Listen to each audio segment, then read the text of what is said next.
Hi, welcome to Zion Messages. I'm glad you're listening today. Today I'm going to be talking about marriage, okay?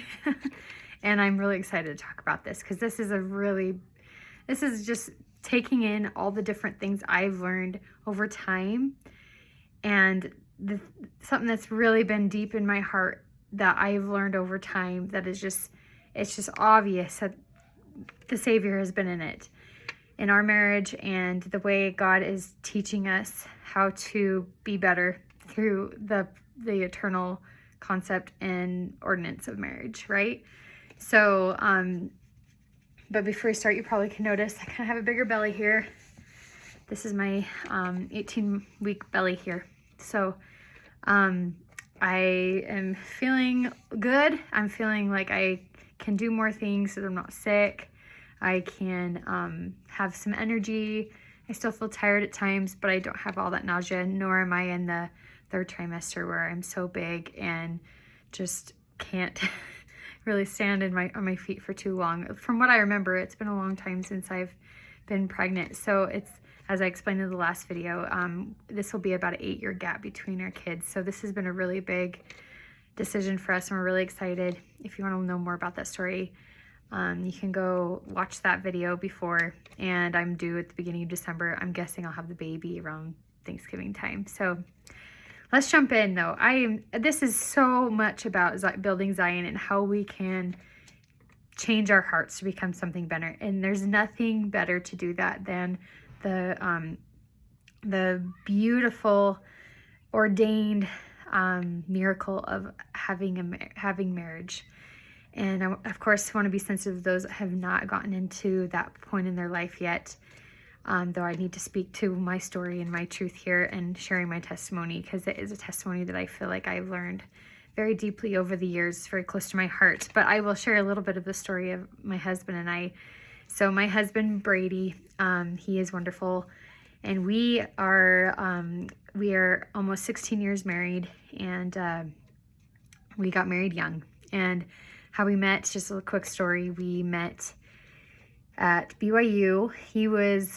I was going to BYU, the Salt Lake Center at the time, and that was my way to get into BYU, as I still lived in BYU. I still lived in Provo, but I was trying to get into BYU still, and I went to the BYU Salt Lake Center, but he was at BYU. We were in the same complex, and I saw this guy, and I thought, oh, he's cute. And we passed each other by a couple times in the hallways, and I thought, who is that guy? He had the biggest smile on his face. That was the first thing I noticed. And the way he carried himself, just a warm, friendly face and smile. And he has, I don't know how to describe it, like he has the smile of like Heath Ledger. Like it's just like, so, it has just this Cheshire cat smile. He has dimples, and it's a very like triangle. It's great. I love it.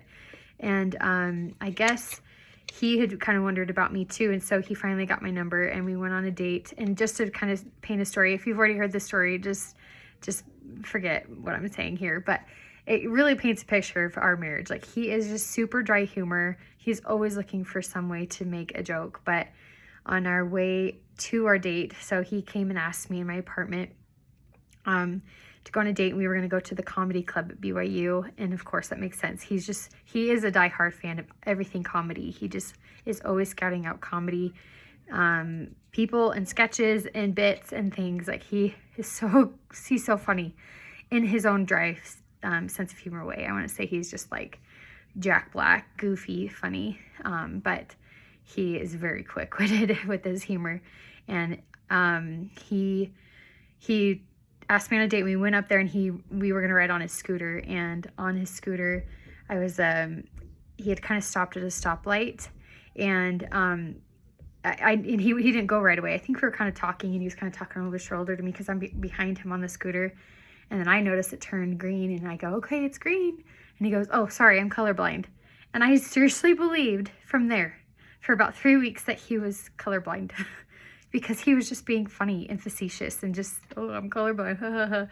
I didn't know his humor at that time. So we joke about that now, that just for a few weeks after that, when we were in those new stages of dating, like, oh, this is green. this is yellow. Like I just wondered, and he thought I was playing along with him, and then he realized, like, I really think she thought I was colorblind, and he had to tell me, like, I'm not colorblind, I was just kidding. And I was like, oh, I didn't know that. So that's just a little story of us, kind of to show you what we were like and how we still are. I laugh at him. I have definitely honed in on his kind of humor, and so we have been able to we've influenced each other over the years. I'm more of a sweeter, more gullible person. He's become a little more sweeter in that way, and then I become maybe a little bit more cynical and just quick-witted and wittier because of him in that way. But I still have my own self and personality. He definitely still does as well.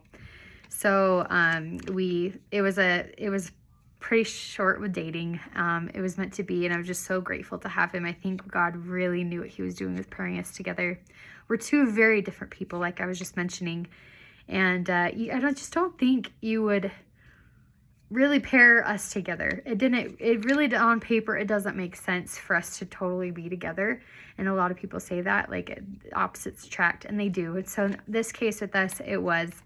And we started dating in March, got engaged in July, and got married in September. So from met to married, we were about 6 months. And I think it's just what it was meant to be. And one way that I've really been grateful for him, and I guess even just with his situation of maybe how it had to be, he doesn't have a lot of family around here in Utah either, nor even if he moved nearby his family, he wouldn't get a lot of support, and it just wouldn't be that kind of family scenario, and neither did I. So for some reason, God paired us together knowing we both really needed each other. And we've really had to stick it out well with each other through the years. And it has really strengthened us. It's really helped us scrape the bottom of the barrel to realize we have to have each other's back. And I'm not going to say that it's all been peaches and roses. And so I think that's kind of the narrative we get a lot, is just crickets about good marriages or only the bad. And I just want to share my testimony of how beautiful marriage is and how much it has strengthened me and has changed me to become a better person, and how much more charity I have for another person, because my eyes and my heart have been changed over years and years and years, seeing another person and seeing them grow and change, and watching him see that to me, and him being patient with me through that. And he's been through so much with me, and I've been through so much with him, and I'm just so grateful for him. So I could never lose my faith in him. There's this song by, it'll come to me. There's a song called If I Ever Lose My Faith in You. Oh, now I can't think of the artist. It really is. It's a classic, like, soft rock song. Look it up. It's so good. And, it really shows that, like, if everything were to just crumble around, like, it really doesn't matter. Like, all this progress we make in the world, all the new things coming up and about, it just doesn't matter. Like, we still have faith in each other, and we still have each other's back. And it's definitely been the case. And I know that a lot of people are, as I kind of talked about the traditional marriage thing a little while ago, this also has to first start with really strong marriages. In order to really keep a good, solid, traditional family, you got to have that good, strong marriage. And that's hard to fight for in a day like today. So sometimes I think to myself about my alternate realities I could have had. And it is very clear to me that we were pretty close to separating at some point, and that we could have gone through a divorce. And if you take away anything from this message, I hope you hear this, that the principles of the gospel of Jesus Christ, him living by them and me living by them still, and not abandoning our faith and trying to be good people that follow the commandments and that try to keep our covenants, even though we are flawed people that still judge one another, and that we still get angry and fight and yell, that still we were able to stick things out and to be married and to not go to that point of separation, divorce. And I know for some people that is actually the maybe better answer, and maybe the better answer for children. I don't know. It's just all over. And I come from a broken home as well. But for us, it was us and being true to our faith that kept us in such a way that we still had even an ounce of humility to try to see and appreciate the other person, and to try to give benefit of the doubt, try to keep going on hard things that hurt and ache at you, those things that just never go away. There are some things in life that will never go away, that I deal with and that my husband deals with, that will always be there. Probably, it feels like, that we still forgive, that we still give appreciation to each other and try to believe that it's going to be okay because the Savior makes it okay. And those principles, these Christ-like attributes that we strive for, that's the reason God sent us here, is we are becoming more and more perfected through him. And to go through such an experiment of a marriage that does that, and I just can't say any stronger. It's so deep in my heart that I would be in such a bit different trajectory in my life if I were to choose to keep my faith second. If I decided to have, my own goals and dreams and ambitions be first. If I decided that really the better thing is for them to see and to prove to them that they did something wrong. But to understand, I have to have humility. I have to have forgiveness. I have to have true charity and long suffering. All the things that my Savior has done for me that I need to do for the other person, and hoping also that my spouse will do that for me, because he's had to be very patient with me through the years, as I've explained to you about my mental health. And I am so, so grateful to have him. And it just shows that I've changed. My heart has changed, and there's just so much more love now as it ages, like cheese and wine, like they say, over time it gets better. And it's very true. It's because Jesus Christ has been the standard, has been the example of what I need to do and follow. And as I go through different situations, sometimes they're death by paper cut situations I just get really frustrated and overwhelmed by over the years. Or even the fact, and hear this story, there's this, I think this is very true for a lot of people, that maybe you and yourselves, you're not having, there's not that character flaws necessarily there as bad as just maybe the circumstances of what's going on in your family life. So everyone is just uber stressed, so that you just end up fighting.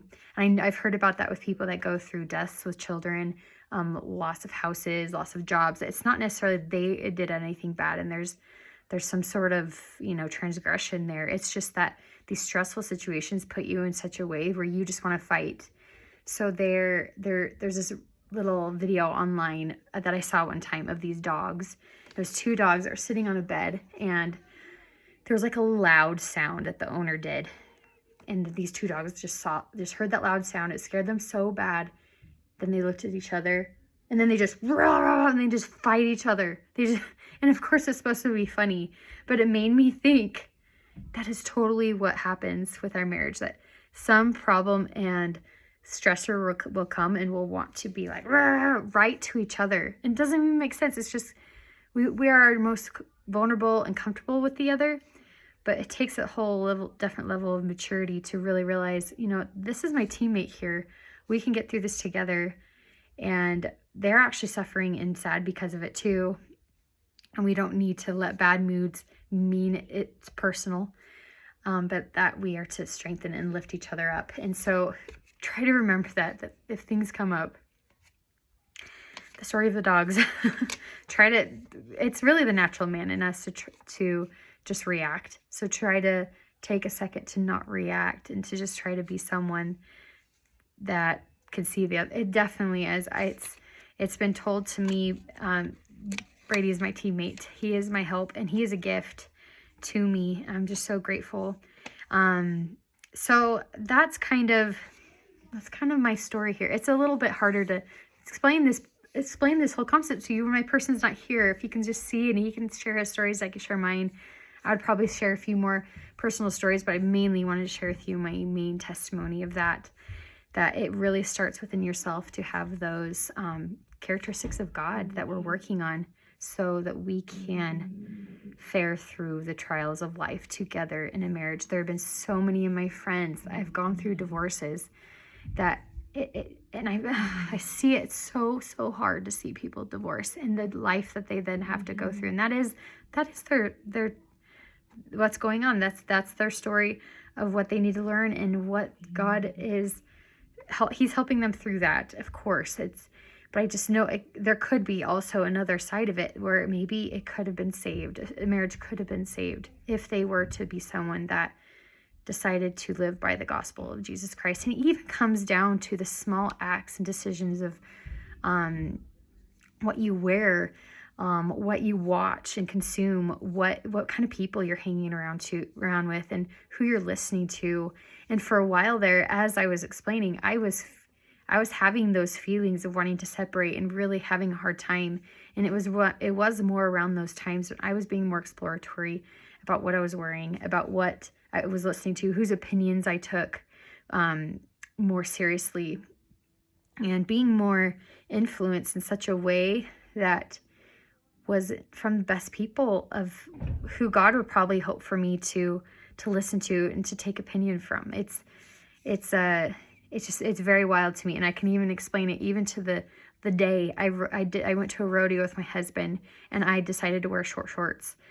And they weren't like booty kinds, but they were shorts, and they're jean shorts, and I wanted to do that and think it's fine, and my husband would like it and stuff like that. But I took off my promise to God that I would be wearing my garments, and I can tell it had a ripple effect. Even the thought, if that comes to my mind, that was probably something, yes, it was. And so I had that thought come to me. It's like and we had a lot of problems right after that for that year.